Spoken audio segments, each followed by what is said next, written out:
Hello अस्सलाम वालेकुम। जैसे कि कफील का एपिसोड 19 का टीज़र जो है वो लॉन्च हो चुका है। जैसे कि जवेरिया को देखने के लिए रूहान के घर वाले आते हैं। यहाँ पर उनके घर वाले जो है वो जामी से इतने सवाल जवाब पूछते हैं कि जामी जो है वो एक के बाद एक मुस्तकिल झूठ बोलता है और ज़ेबा उसको कवर अप करती है। लेकिन यहाँ पर जब वो उसकी इंक्वायरी करवाते हैं तो उन्हें पता चलता है कि ये फ्रॉडिया है, उसने मार्केट में से बहुत से लोगों से पैसा जमा किया है और फिर जो है ये धोखा देता है, ये कोई कारोबार नहीं करता। यहाँ पर रूहान जवेरिया को साफ मना कर देता है कि हमारा रिश्ता नहीं हो पाएगा क्योंकि मेरे घर वाले जो है वो तुम्हारे अबू की इंक्वायरी करवा चुके हैं, वो मना कर रहे हैं। यहाँ पर जवेरिया घर आकर बहुत ज़्यादा रोना डालती है और दनीन जो है वो कहती है ऐसे कैसे वो तुम्हें मना कर सकता है। सैफ़ी की शादी जैसे कि मायरा के साथ हुई है और माहीन जो है वो हनीमून पर जाना चाहती है और साथ ही वो अलग भी रहना चाहती है। जैसे कि वो देखती है सैफ़ी को कि वो अपनी माँ को ज़्यादा तवज्जो दे रहा है और अब उसकी तलाकशुदा जो बहन है वो भी उसके घर आकर रहने लगेगी। माही से ये सब कुछ बर्दाश्त नहीं होगा। वो हनीमून से आने के बाद भी अपनी माँ के घर जाना चाहती है और उसकी माँ कॉल करके भी उन्हें खाने पर बुलाती है, लेकिन सैफ़ी मना कर देता है कि हम बहुत थके हुए हैं, अभी हम नहीं आ सकते आंटी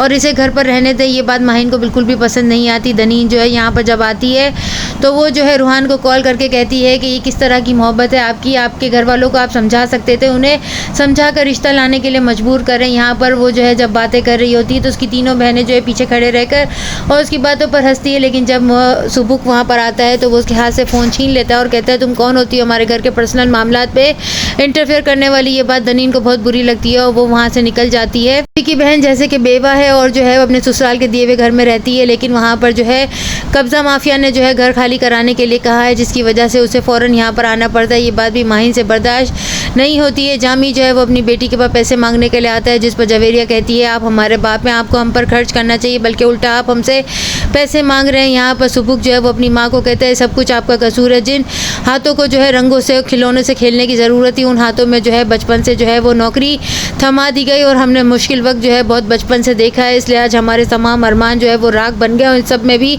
आपका ही कसूर है क्योंकि हम अपने फ्यूचर को जो है वो सिक्योर नहीं कर पा रहे, हमारा बाप इस तरह का है। और ज़ेबा की जो है लड़ाई हो जाती है, जिस पर जो है वो कहता है कि तुम्हारे और तुम्हारी बेटियों के नखरे और अरमान बहुत ऊंचे हैं, जिसकी वजह से उनका कभी भी कहीं अच्छी जगह रिश्ता नहीं हो सकता, उन लोगों को तो यहाँ रिश्ता करना ही नहीं था। जिस पर ज़ेबा जो है बहुत गुस्से में आ जाएगी और कहेगी कि लोग हमेशा से ये सवाल पूछते हैं कि आखिर इनका बाप करता क्या है, तो आप करते ही क्या हैं जो मैं किसी को कुछ जवाब दूंगी। यहाँ नेक्स्ट एपिसोड में अब और क्या दिखाया जाएगा, क्योंकि ज़ेबा जो है वो जामी से बड़ी दिल बर्दाश्ता हो चुकी है, लेकिन वो अपने बच्चों की वजह से सफ़र कर रही है। उसने पूरी ज़िंदगी जो है वो उसकी खातिर निकाल दिया, लेकिन अब जाकर जो है उसके बच्चे भी उसे एहसास दिला रहे हैं कि आपकी ज़िंदगी का फ़ैसला आपने बहुत गलत किया, क्योंकि ये सब कुछ जो है उन सबको बर्दाश्त करना पड़ा है। नेक्स्ट एपिसोड में और क्या होगा, चैनल के साथ बने रहें, लाइक करें, शेयर करें और सब्सक्राइब करें।